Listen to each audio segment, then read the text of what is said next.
on art, expression, and the divine. Please come and have a seat.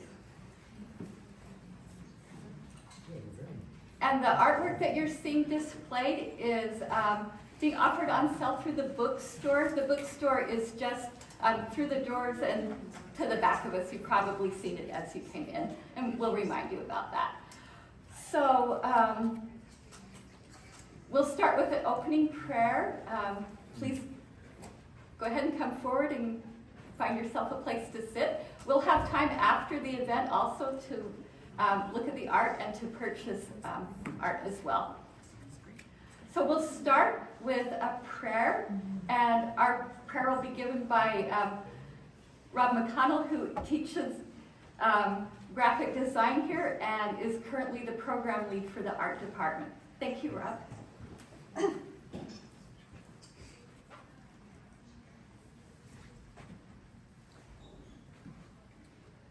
Dear Heavenly Father, thank you for the chance we have together to gather together as university and student body and partake and learn and talk more about art, expression, and divine in this symposium. And thank you that we could have guest speakers come tonight and speak with us, and please bless those that are here that they might be able to learn and grow and develop their artistic skills. And we love you very much. We pray for this name, Jesus Christ.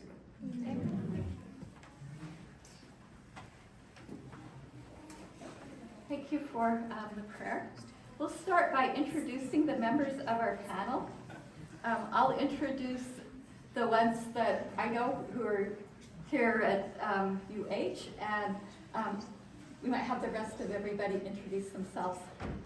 So Mason Allred, he graduated from Brigham Young University, Hawaii, earned his MA and PhD from Berkeley, where he focused on film and media studies. He's a Fulbright scholar. He spent a year in the archives of Germany researching for his first book, Weimar Cinema, Embodiment and Historicity, on the relationship between film and modern historical experience. His latest book, Seeing Things, Technology, A Vision in the Making of Mormonism, analyzes the central role of media in shaping visionary religious culture. And you can purchase that book through the BYU bookstore. So I'm also going to introduce Joe. And Joe Plicka earned his PhD in English from Ohio University in 2011. He was focused on fiction writing and contemporary American literature. He's taught at BYU Hawaii since 2012. He's been totally in charge of the creative writing minor. And he advises student editors for the campus journal Kulamanu, which also includes artwork and photography as well. His work can be found in the landmark anthology Fire in the Pasture, 26th Century Mormon Poets, and more recently in Christianity Today's offshoot Ex-Desis magazine, as well as venues like Brevity. He's also advocating here for his favorite Catholic author, Brian Doyle, who is amazing. So some of my other, I've got Howard's. Go for it. Yeah, All right. So I'm chasing like a crazy email stream on my phone, and I'm from a less enlightened age. This is what you're looking at here today. So Howard began his, and he can wave at us.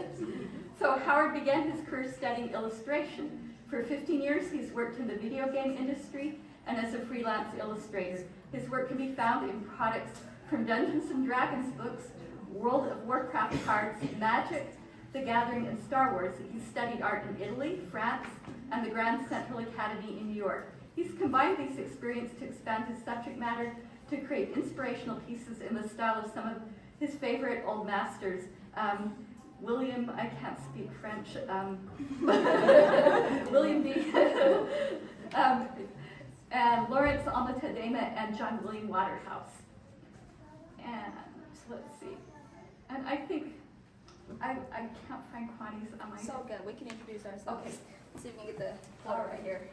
Yeah. Since our crowd is well.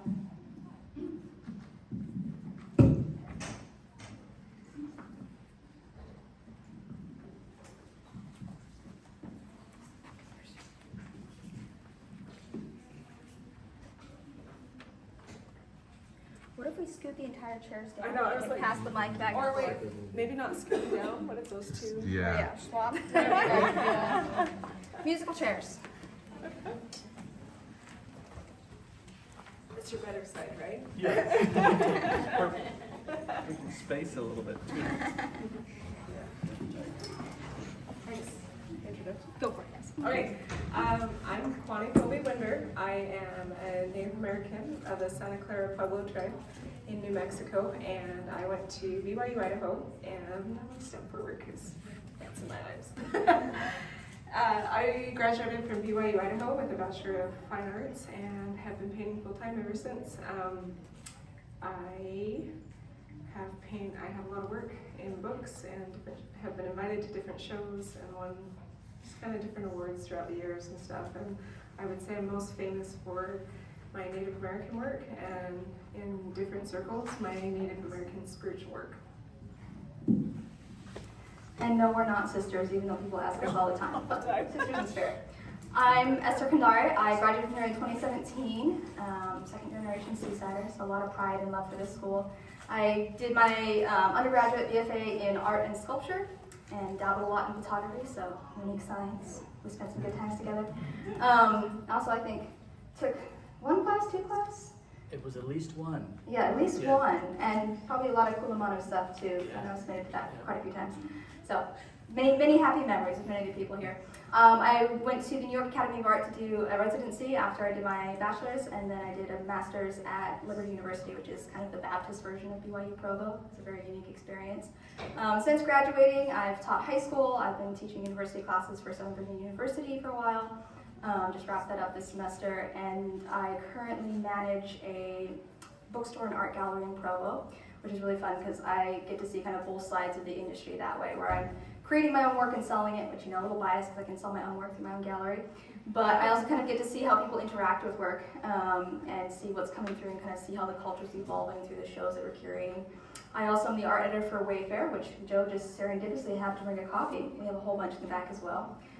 So I art edit that magazine, which is from Faith Matters Foundation, and it's been a really wonderful experience to curate interfaith and contemporary Latter-day Saint work that really complements and is in conversation with some of the literary and academic work that's going on in those spaces as well. So yeah, that's all about me.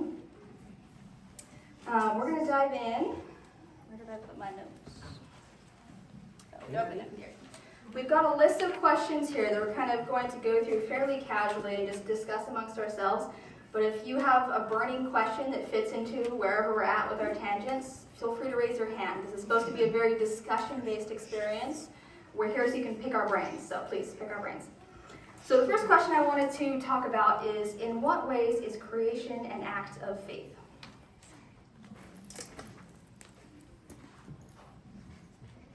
Awkward silence. I'll go first. I think for me, even when you know you've developed a skill set, when you know you've taken the time to hone your craft, every time I sit down in front of a blank canvas, there's always a little moment of like, do I know what the heck I'm doing? Is this going to turn out? Like, do I have faith in the processes that I've repeated before? And for me, that reflects a lot of the experiences I have in my spiritual life. Like, if I follow through with this moral code that I've committed my life to, like, will it benefit me in the ways that I know it will benefit me? But sometimes that repetition, you kind of have to keep committing to that. And it's the same with art. That I think people look at us professionals and we're like, oh, it's easy. Like, you feel like you know what you're doing. We don't feel like we know what we're doing. And so there's a little bit of faith that we always have to exercise every single time I sit down to paint or sculpt or whatever it might be. I think in some ways, faith experience in art comes from trusting the ability and the things that you have done and the ground that you've laid down. I don't know if you guys have experienced this, but sometimes a piece is like a birthing process where you just strive and like labor at this piece to bring it forth. And there's a lot of revisions and stuff on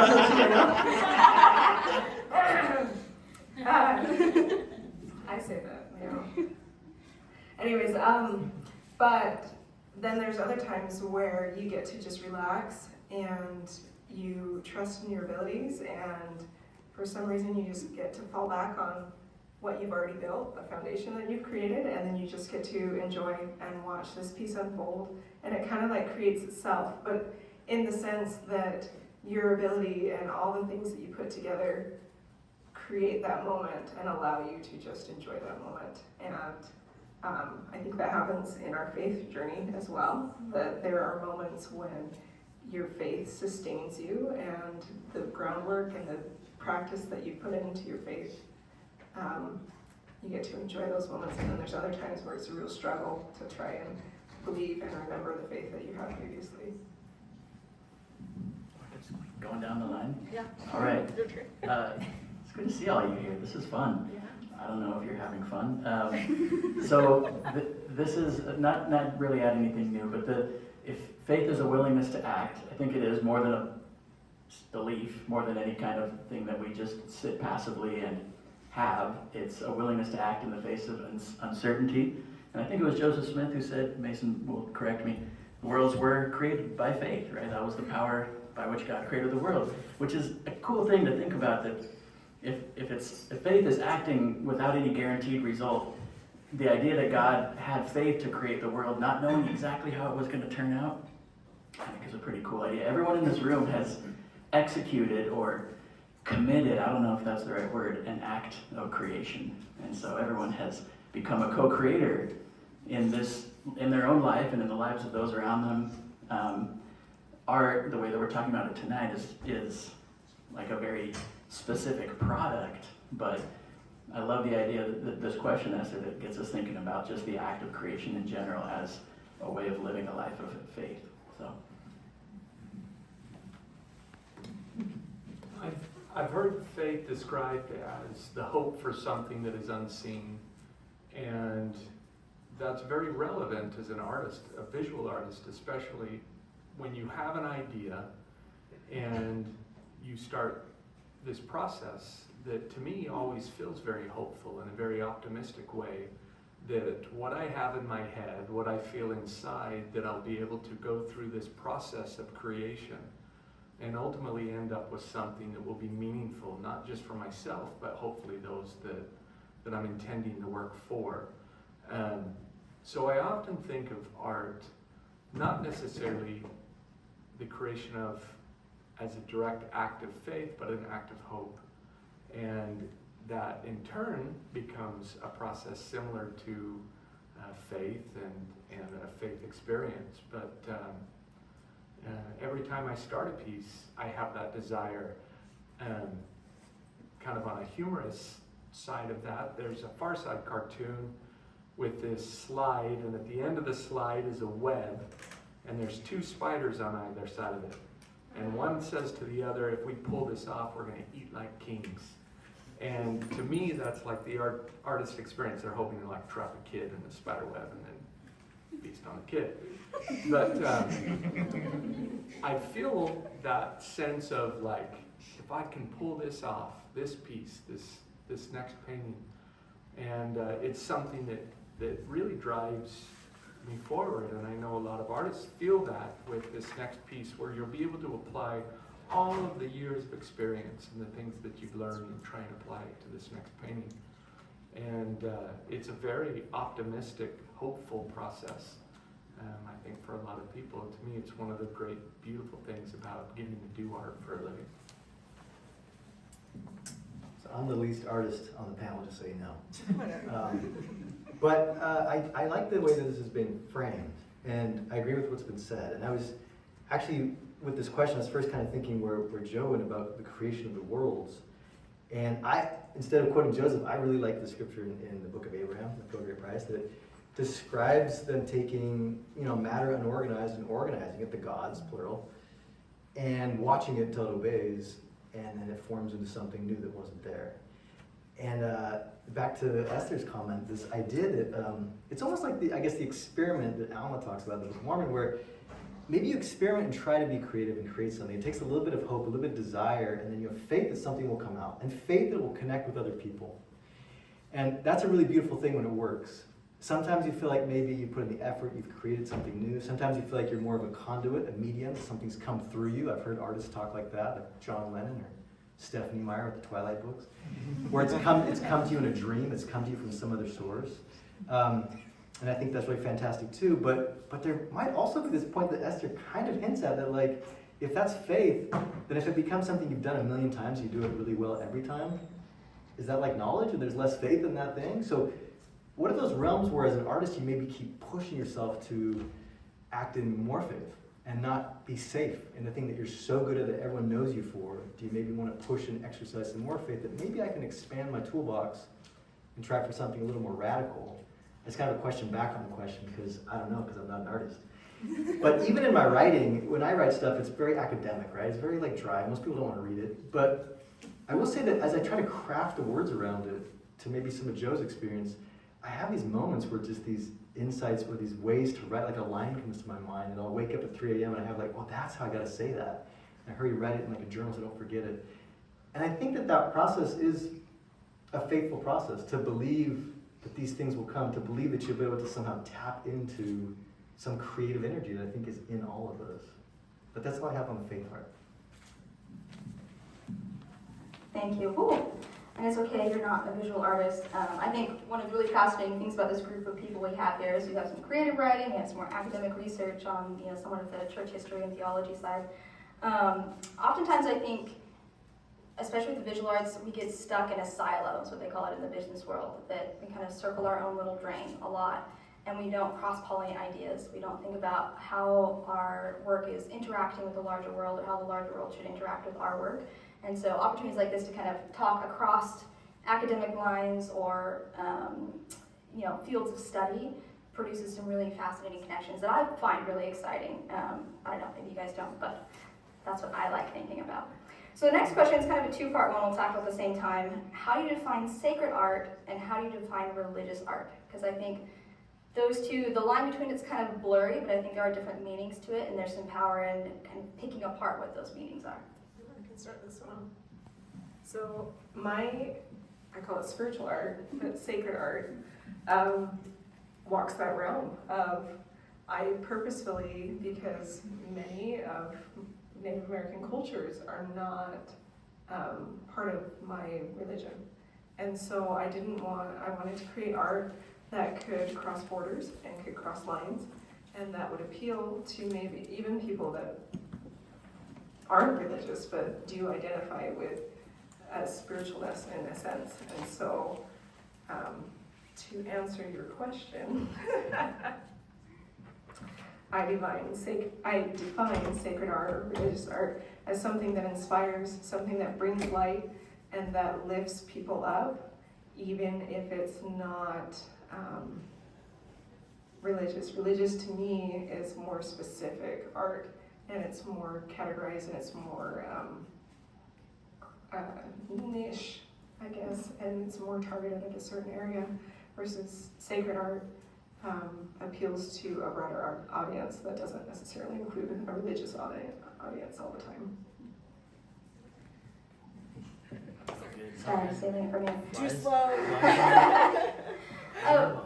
For me, I really relate to what you're saying with, like, a lot of my work, I think people would look at it and say it's religious, but even my things that are not clearly, it's not a painting of Jesus, it's not a painting of a scripture scene, there are very spiritual tones to it. And I think one of the things I love about growing up in Hawaii is that there's always a sense of connection between belief and spirituality and culture and place, the land, the aina. And so that's really how I viewed the world growing up and how I viewed the world as I went out into it. And so the line between my spiritual life and the rest of my life really doesn't exist in a sense. And for me, creation is always a spiritual act. That even if I am painting a car or a flower, like, there is something spiritual about that, because one of the things I find fascinating across religions is that oftentimes deities are first referred to as creators. That's one of the primary terms used for deity across religions. And I think that really gets at this core idea that's been carried across history, that a God is first and foremost a creator. And when we create, we connect with the God within ourselves. And so that sanctifies and sacralizes just the pure act of making art.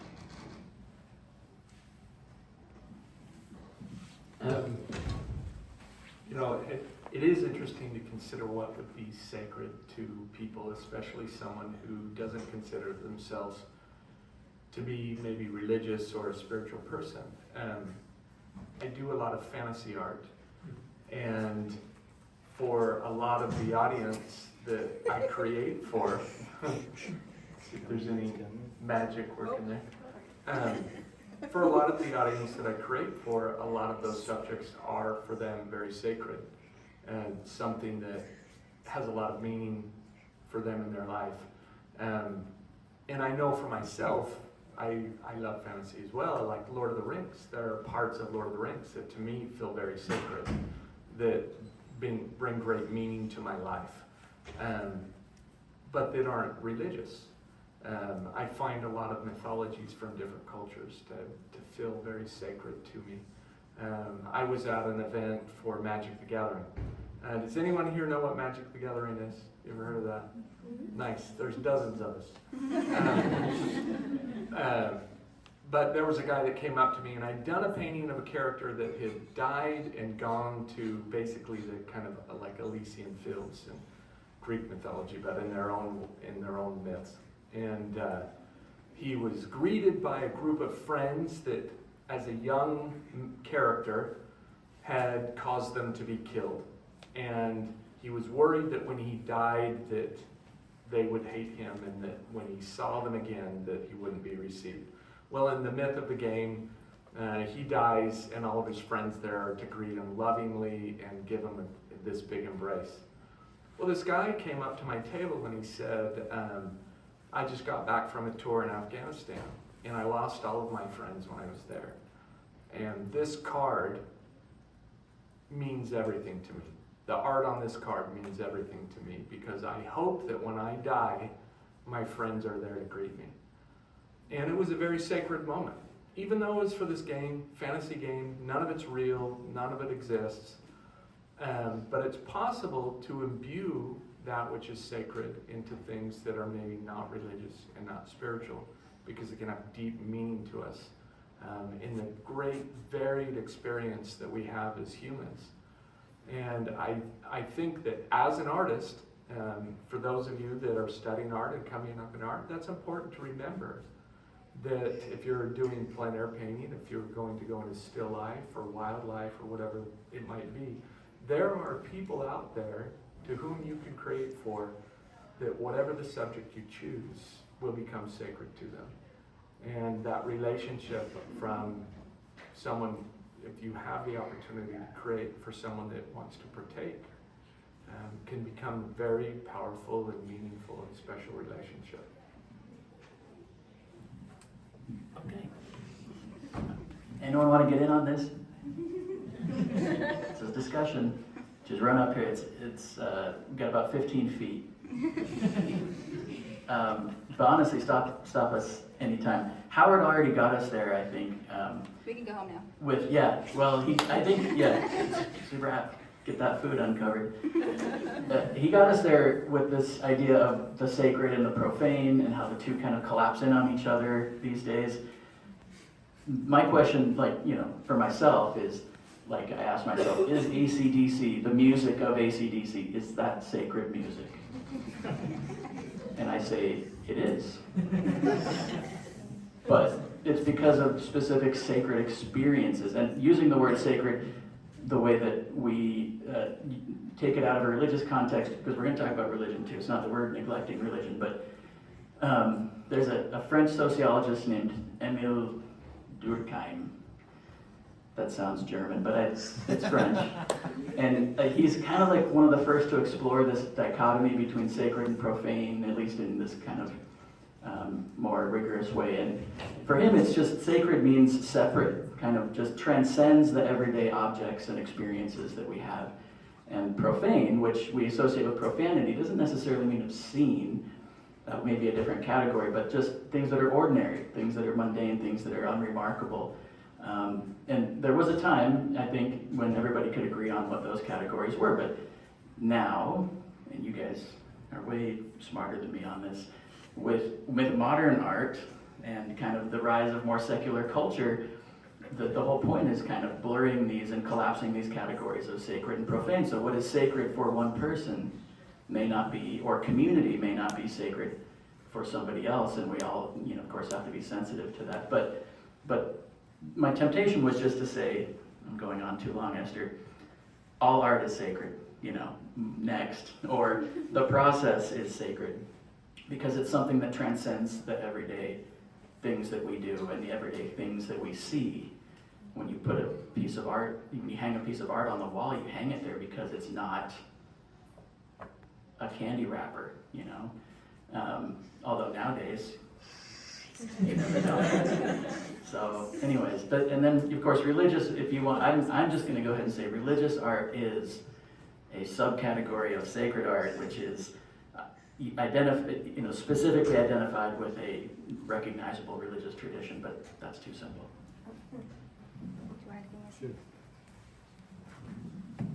I honestly just think it depends on how you want to define those terms, and different people do it differently, but I think for the way we're going, I would agree, especially building off of Durkheim and Mircea Eliade's ideas on this. I think to have something be sacred, it's going to be sacred for different people. I don't think it's just flat out objectively sacred.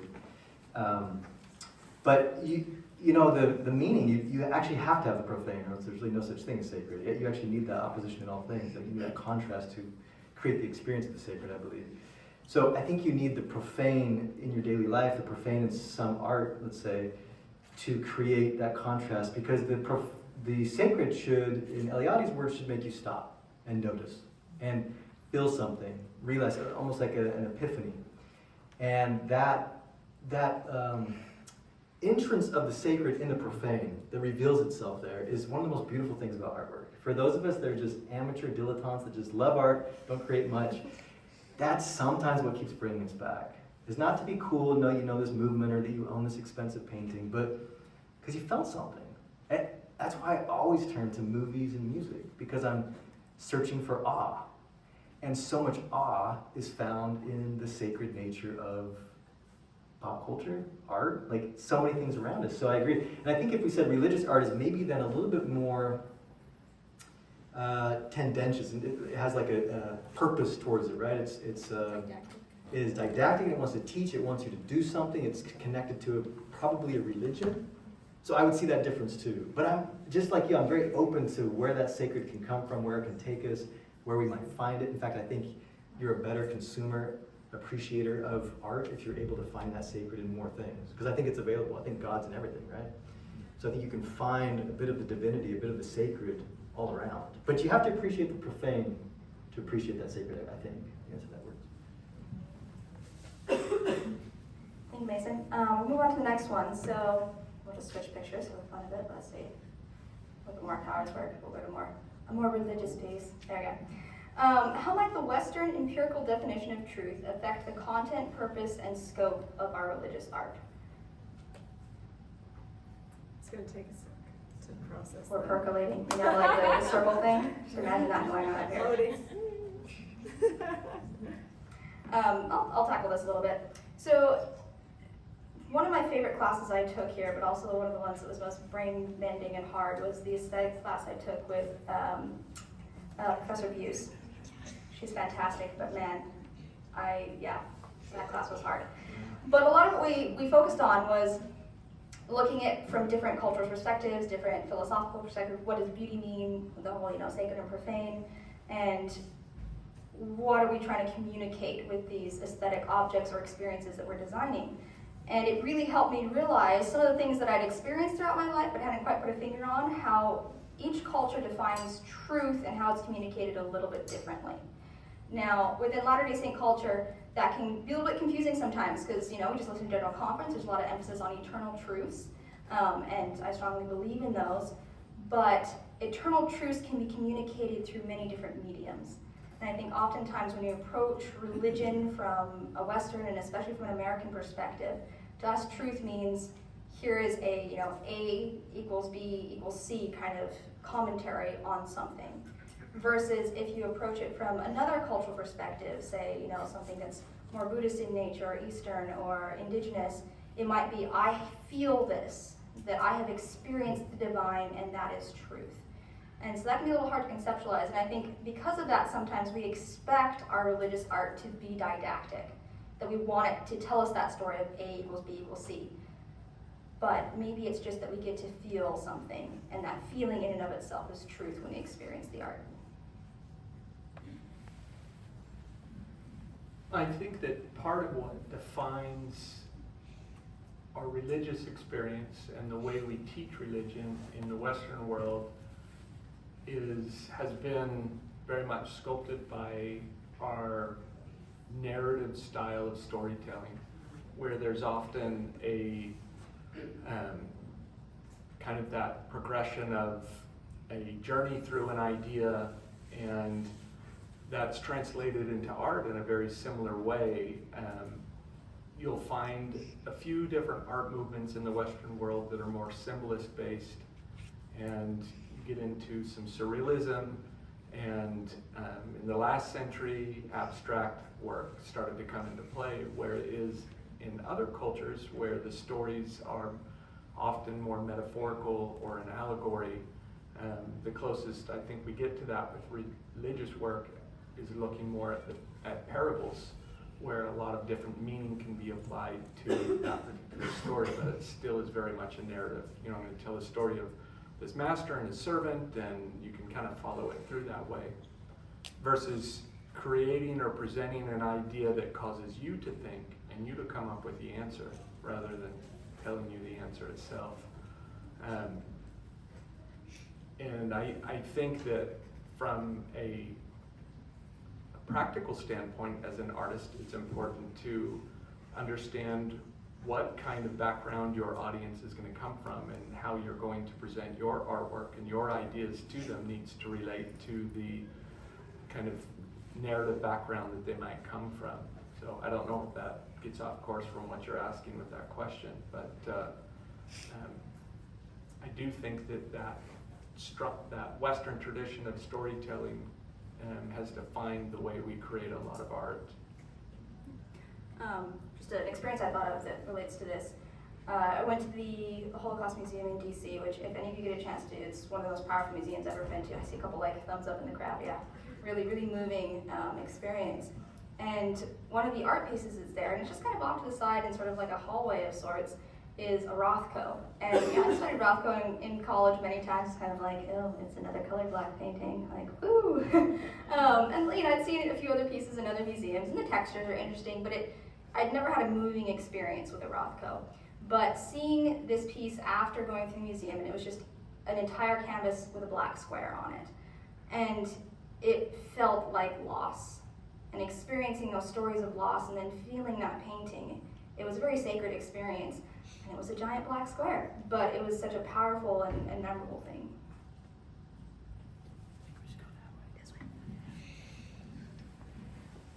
Yeah, just building on that, I remember in Berlin, when you go to the monument there for the Jews that died in the Holocaust, where it looks like rectangle almost coffins at different heights. And I just remember you walk through that space, and it's so powerful.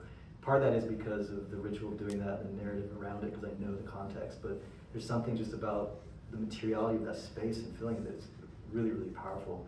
I would say, I think the question was kind of aimed more like this Western tradition, this King James tradition, a lot of this Latter-day Saint stuff, and maybe stuck in a kind of American mode. I would agree, and I think that it would make sense, these kind of inheritances that are stuck with us, that we need to transcend them, but part of it is maybe even a bit of a Latter-day Saint materialism and a specificity, that is, we love specifics, and a literalism. In fact, some of the coolest things Joseph Smith did, actually, I think, is he would like read scripture in very literal ways, which blew people away and they thought he was a heretic, but sometimes that's really radical to go super literal like that. And I think in that tradition, that kind of theological tradition inherited from Joseph, but then also in a very American Western way of thinking about, you know, realism and classical painting and portraiture and sculpture, that there's been this maybe insistence in a lot of Latter-day Saint culture I've been exposed to, that it should look like what it's trying to represent. And if you know anything about like George Dibble making art in the mid-20th century trying to do more modernist stuff, he just got dragged by Utah Mormon culture that just did not like his stuff. Like his paintings end up literally in the trash can. So there's been a resistance to that kind of abstraction, that kind of modern, that kind of pushing the boundaries of maybe how art can represent, that I find really unfortunate. I think we've cut off a lot of corners of potential opportunities to hear from people, to learn from people that could have opened our minds in ways. And so hopefully we're getting better at that. I think you see maybe some pushes towards integrating some of this in like pictures that are in the Come Follow Me manuals and stuff. They like Coco's work, but we're maybe getting a little bit better at this.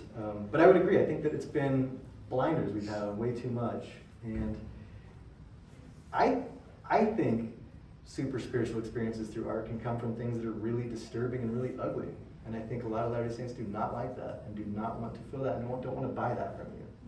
So there may not be such a market for it, but sometimes the spiritual experience to finding the divinity is in realizing that we are the dust of the earth and that we do horrible things. And the fact that we can be redeemed from that is so powerful. So I love the idea of opening up avenues for us to explore all kinds of things and letting artists feel free to just try stuff out, express yourself, experiment, and don't feel like you're going to be shunned or judged or something like that. I deal with a lot more with like Latter-day Saint cinema, and I think that's a recurring issue in the quality of the output. Is a little bit of a, whether it's conscious or subconscious, a fear of pushing boundaries and doing radical things and things that maybe some people won't like, which is totally fine. So I agree that you need to open up those kinds of blinders. Thank you, Mason. I'm going to flip to one of mine quickly. Sorry. However this is presenting, it's not letting me pull up the bar on the side, so we're just taking like a madhouse drive through all of the photos I'm going to bring to you. Kind of to your point of we don't like embracing, well, not say embracing, but we don't like exploring those harder, darker spaces of the Latter-day Saint culture. Totally agree with that. That was actually something that I researched with my MFA thesis. So what I was looking at was the narratives surrounding infertile women in Judeo-Christian communities. And so I did a lot of secondary and primary research and then created paintings based on that research. And it was fascinating looking at metadata across a couple sociological and psychological studies, and then I ran an IRB-approved study as well for this, and reading the stories of these women in Judeo-Christian communities who were infertile, and how the way the stories like Elizabeth and Hannah and Rachel affected their personal experience with infertility. And one of the big things was they never felt like the narrative, whether it was a visual or a spoken narrative, gave space for grief, gave space for sorrow, gave space for loss, gave space for the times in people's lives when prayers weren't answered. But the fascinating thing is the written narrative of the Old Testament has huge sections of this for these women's lives. And even if it might be just a few verses, those few verses explain that it was a majority of these women's lives that they were experiencing infertility in a very pronatalist community. And so this is one of the pieces that I created for it. And it's been funny as I've kind of like shown it in a couple different places and talked to people about it. And women who get it. And seeing them be able to sit with this and be like, yes, I have felt that. I can see that. I know what it's like to go to Relief Society and see all the other women with their children, and to go to the ward activities and see everybody with their families, and feel like I'm lesser, feel like I must be sinful because I don't have children, and just wish for that. But alternately, how sometimes women who do have children look at the childless women and be like, oh, I wish I could sleep at night, and I wish I didn't have to change diapers all the time, and these ways that we as women really break each other down. But then I've also seen people be really uncomfortable with this because they've never seen a sad religious image that, or one that, didn't have a very soon to be resolved sort of storyline to it. That, this is smack dab in the middle of the conflict between Rachel and Leah. And I think it's important to sit in those spaces because honestly, we spend a majority of mortality sitting in those spaces. That our miracles often don't come in a timely manner. And we sometimes don't even realize when they come. They might not come in this life. And so if we aren't willing to explore that experience, I think we're really missing out on the purpose of mortality and what we can create and learn from that. Thoughts? Do you have thoughts? Are you ready? No? Well, I'm still trying to formulate my thoughts. Formulate, I'm still loading. enact. I think we should get Karen Houghton to comment on Western Eastern tradition, or somebody with more knowledge. But I'll skip over that for just a second because I think, Esther, there's a lot of questions that are kind of getting mushed together here, and that's good because we got to move. But I do want to say we kind of skipped over the KGV question, which I was ready for. Quite on there, but it's okay. Yeah, we can go to that one. hot take. Yeah. Hot take, the KJV, the King James Bible, is now a stumbling block, I think, to the rising generation as far as their scriptural literacy and love for the scriptures. Discuss amongst yourselves. As a seminary teacher, I could talk to you about that more. But I'll say one thing, which is, Esther asked a question of us beforehand about specifically the American roots of Latter-day Saint religion and tradition, and you basically kind of said it, which is that when I think of the American narrative, it's a triumphant arc, and the church very much, I think, wants to adopt, rightfully so, like this triumphant narrative. And we do have pain and persecution and death and suffering in our past, but we don't love to talk about it. We see the people, we see the art of the people getting rescued in the Willie Handcart Company and how miraculous and beautiful that was, but we don't see the frozen bodies lying on the side of the trail. And, people could legitimately say, well, what's the point of that?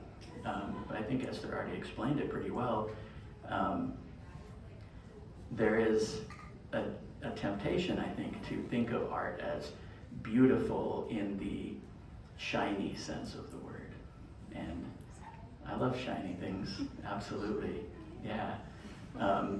But maybe some other traditions, maybe what they have done, I think of like pictures of the Israelites on the banks of the river Babylon, and we wept and we would not sing. And it's just, I don't know if we have an equivalent in Latter-day Saint culture of like lamentations and just maybe wallowing a little bit in the suffering that we all experience together, and not focusing on it to the exclusion of the redemption that awaits, but also not allowing for the spectrum of experience to really seep in, not just to our worship, but to our into our worship, right? Into the art that we use when we worship. Are you ready?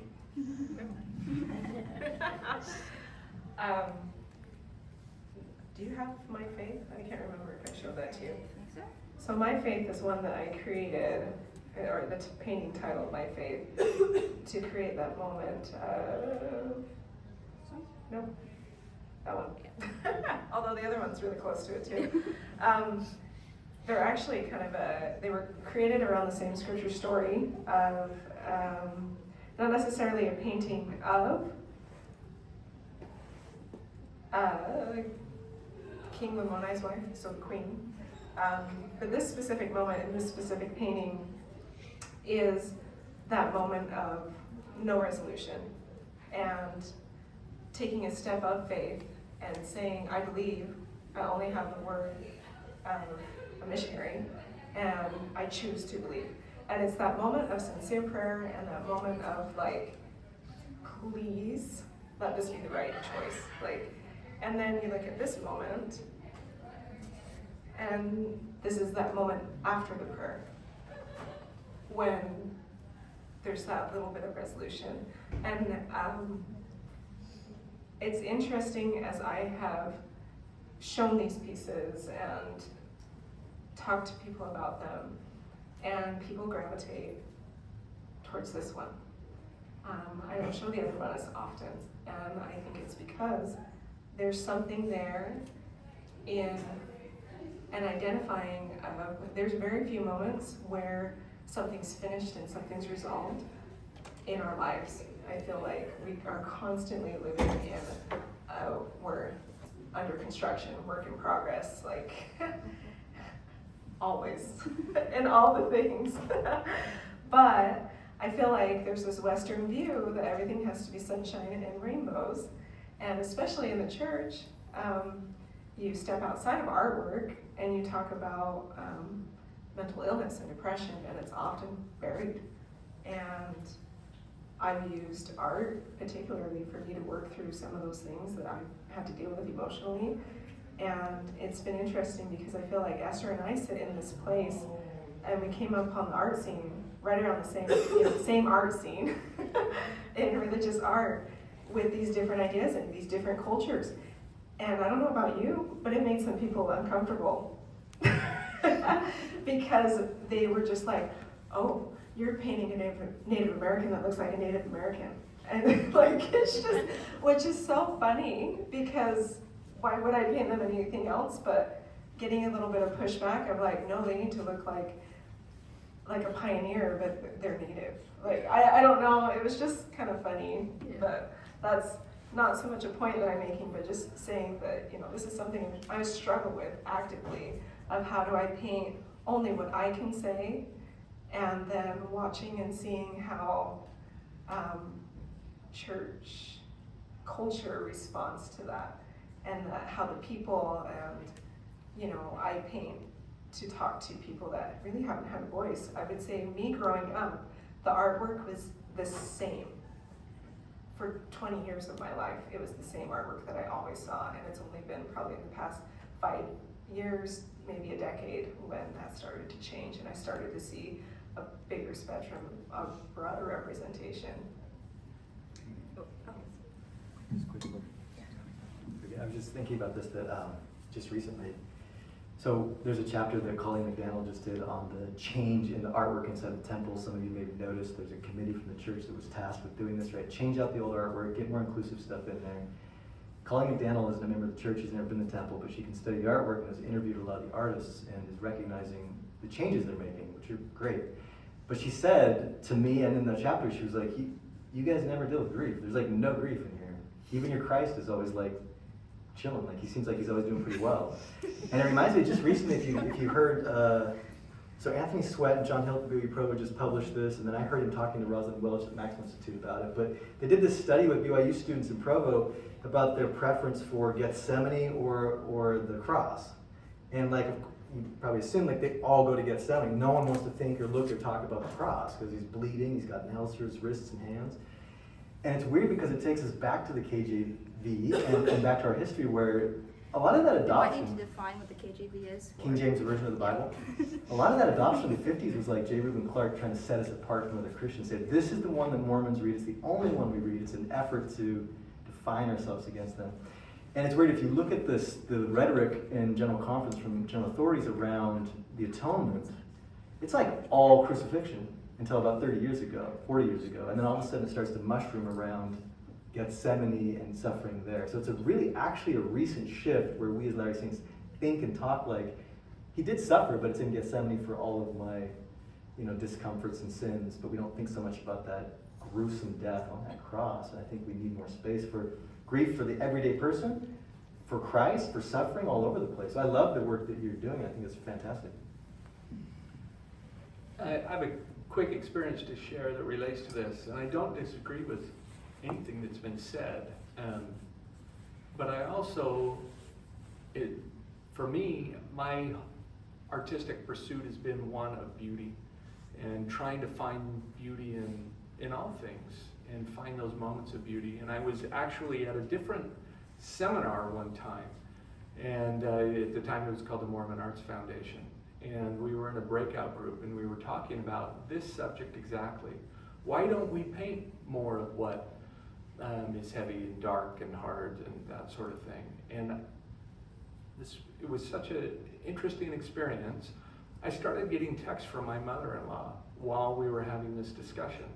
And they were coming in, and at first I was kind of not paying attention to my phone, and then I looked, and she was like live texting me this experience that she was having. She was on our porch at our house, and a woman drove through the intersection and was hit by a car. She was in one of those golf cart type cars, and she ran to help her, and she was in a terrible way. And while I'm getting those texts from her, the group that I was with was making fun of, and not in a malicious way, but making fun of the artist Thomas Kincaid. Because he's the painter of light and all of this. And but then it turned where they were kind of making fun of the people who would like that sort of art. And while they're having that discussion, I'm getting texts from my mother-in-law of, oh my gosh, this woman is screaming in the street and she's bleeding. And then I get a text, she died. My mother-in-law watched this all happen. And I thought, does my mother-in-law want a dark painting right now? Does she need art on her walls that reminds her of the grief and the loss? Or does she want a sunshine and a rainbow? And it was a very powerful moment that, for me, reminded me of what art can be for people. Art can sometimes be an exploration of loss and grief, a reminder of what others have experienced. But I experience loss, I experience pain, and I experience grief. I don't always experience a transcendent beauty in my life. I hope for that. But in my art, kind of back to the idea of it being an act of faith or an act of hope, it can be that for me. Even if my reality and the experience that I have isn't necessarily filled with that. Esther mentioned that the majority of her life might be an experience of wanting and desire and hope for more than what we might have. But art has the power to reach beyond that and be something that is beautiful and hopeful, that is a counter to the experiences of mortality. So that's kind of my view, and what has driven me in the creation of my art, whether it's been fantasy or spiritual, is the exploration of that which I hope for. I like this question. I just wanted to say that was brilliant. I really appreciate that comment. And I'm thinking, as you're saying that, I hate horror movies. Like, I cannot handle it. My wife and I watch TV, and when a trailer for a horror movie comes on, we're like, oh, is it over yet? Oh. And you're right. Like, so many of us normal people, you know, the vast majority of people who are walking around, we don't need, Emily, my wife, she won't watch certain television shows with me, and it's not because she's like more moral than I am, or, you know, she is, but she just knows what makes her feel the way that she wants to feel. And sorry, I maybe should have prepared this a little more in my mind, but there is a difference, I think, between like the depiction and the glorification of, I think, what we would say is darkness and evil and ugliness. And I think making space, which I think is kind of more what people are trying to get at, making space for the array of human experiences rather than sweeping them under the rug and telling people that they should just cheer up, right, and look to the light. But I actually like Thomas Kincaid. I'm not afraid to say it. I think the biggest thing in the end is about connection, and about being able to build connection, not just in the happy times, but in the sad times, and making space for that. I'm trying to find a piece that I forgot to put in the PowerPoint, but I'm not having it. I have a painting. Sorry, there's Mike here. I have, I think, one or two printed in the back, but it's of two of the Marys at the foot of the cross, which I'm very regretting that I'm not putting here. But I think something that's interesting here is we talked about beauty, we've talked about sorrow, and I think sometimes we see those as a dichotomy, that sorrow is not beautiful or beauty is not sorrowful. And I think they're two separate vectors on a diagram, that you can have something that is happy and ugly, you can have something that's sad and beautiful, you can have any combination of those four. And I think there's merit to all of these ideas here that express that there's a time for sorrow, there's a time for rejoicing, there's a time for all of these different things. But in this particular piece, it shows the Marys sitting at the foot of the cross, and Mary, the mother of Christ, is cradling a piece of fabric that's splattered with Christ's blood. And it's, like, from an aesthetic standpoint, it's a very beautiful painting. I had a lot of fun painting it. It's got these rich rock textures and grass growing through the rocks, and the sun is setting behind the cross, and the way the fabric drapes across their laps. Like, there's just so many beautiful, like, design details and elements to it. But when you think about the story it's telling, it's a fairly gruesome story. It's a mother cradling the blood of her dying or dead son. But what is the hope that's in balance there? And that whole piece is just kind of this tension between her son has died so that we might live. She's experiencing sorrow so that we might experience joy. That, the clouds are coming, but the sun is shining through. And I think those spaces where you experience the tension is some of the most meaningful spaces that we can have. We are running out of time, so to wrap up, I want to kind of roll together our last questions here. And something we wanted to touch on was sort of a more global approach to Latter-day Saint art. And that's something that Kwani mentioned that she and I are very involved with our professional work right now. And it's kind of a strange space to work in because we come to it, with our hearts bare and these things that are very meaningful to us and the cultures we come from, and get very mixed responses from people. Two quick examples of like the types of stories that keep me going, even when I get really weird, wacky, crazy comments from people sometimes. I was filming some footage for a book of multicultural religious images that I'm compiling right now.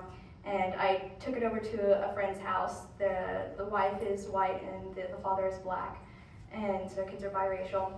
And I was having them flip through this book of multiracial religious images and just kind of give me their unfiltered child feedback, and it was fabulous. The commentary was so good.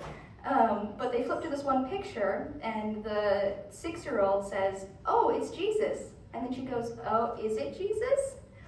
And it was a picture that I painted of a much darker, more melanated Christ with very curly black hair. And it was funny because like her first instinct is like, "Oh, this is Jesus. This is an idea that I attached to."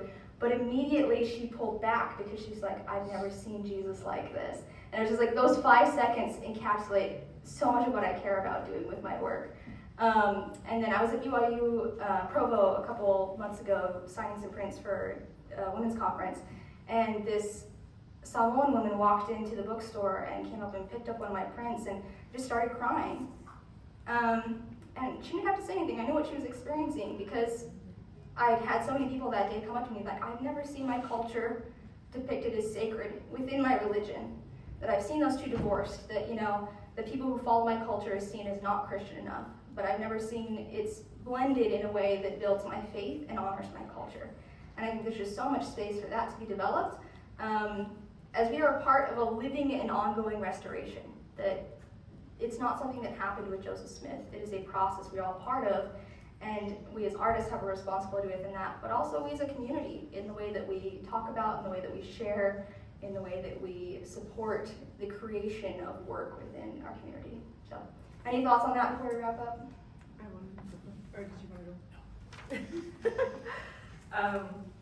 The kind of overall thing that's been going through my head this whole time that I want to share with you that was very impactful to me, I was at a seminar, and I wish I remembered who was speaking, but they said that you need to create art in whatever you're creating, whether it's drawing, painting, writing, the art of your life, and like what your canvas looks like of your life, that you are being intentional of using your unique voice to say only the things that you can say. In my work, it has been a huge process of me. I started off as an artist wanting to do landscapes, plein air painting, had no idea of pulling religion into it at all until I attended this seminar, and then they urged me and the people in the group of like, how can you use your art for God? And I was like, how can you make a landscape spiritual? Like, it was just, it blew my mind because I'd never considered it before. So I started doing that. And then I started painting a little bit more figurative work.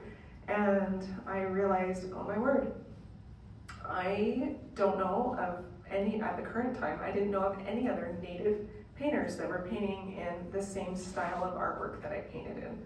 And even more than that, I didn't know any Native painters that were painting religious work in that space. And it was just kind of this like hit on the head from the spirit of just like, dude, I gave you your family, I gave you a culture, I gave you a talent, I gave you an ability, and you need to use all of those together to testify. And I felt really uncomfortable with that because I didn't know what that looked like, because I had this very Western viewpoint of what that should look like, but it didn't feel right to me. And so I'm still trying to figure that out, but I think I'm getting closer, and I'm pushing further outside of maybe what the box I had put myself in.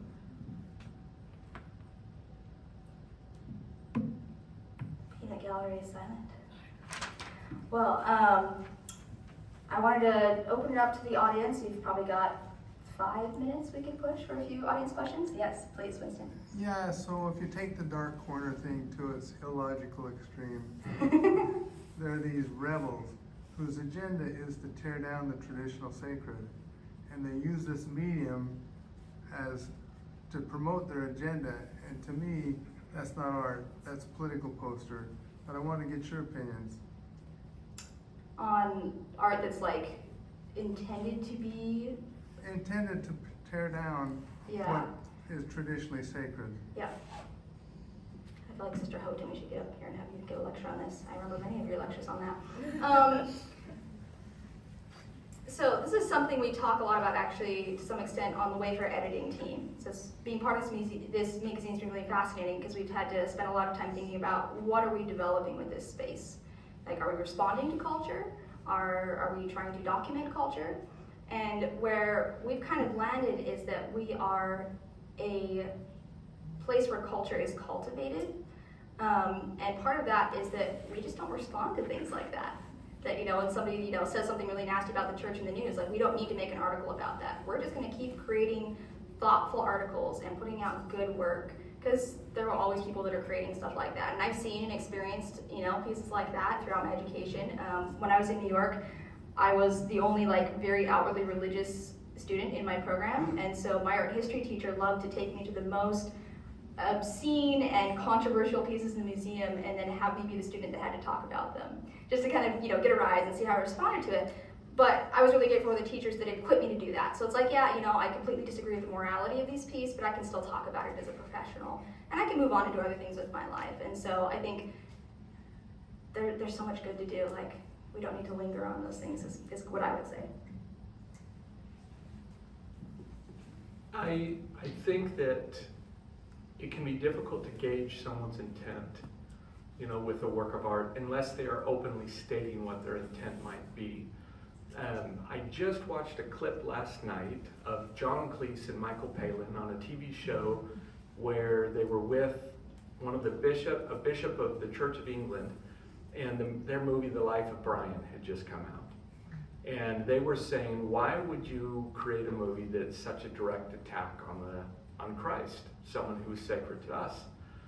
And their response was, it's not an attack on Christ, it's it's not an attack at all, but it's a movie making light of the people who misunderstand the words of Christ and then take them to some extreme. And he said, in our scene, you hear Christ giving the Sermon on the Mount, and someone in the far back after says, speak up. And then what did he say? And, kind of went around, and it became something completely different. And it was interesting to see the two takes, because one side took it very much as a direct attack on their belief. And the other side said, no, this is an attempt to bring light and humor to a subject that normally doesn't get light and humor to it. So difficult to judge intent, because it can be conveyed in a different way. But I think if the intent is clear that it is malicious, then it becomes a lot easier to ignore. I think where it can become a little pernicious is if the intent is unclear, and then it's a little more ambiguous what the goal of it might be. But that's hard, because it's ambiguous by definition. Patricia. I think we'll probably have to wrap up Okay. here. But we have time for people to mingle and talk and have some good conversations. The bookstore is also open, and they're selling some of the art that you see here tonight. Yeah. It's really open just till 8. Till 8:30. Okay. Well, thank you, everyone. Really appreciate you coming. We'll be here for a bit, so please come ask us questions. It was lovely being here with you. Thank you.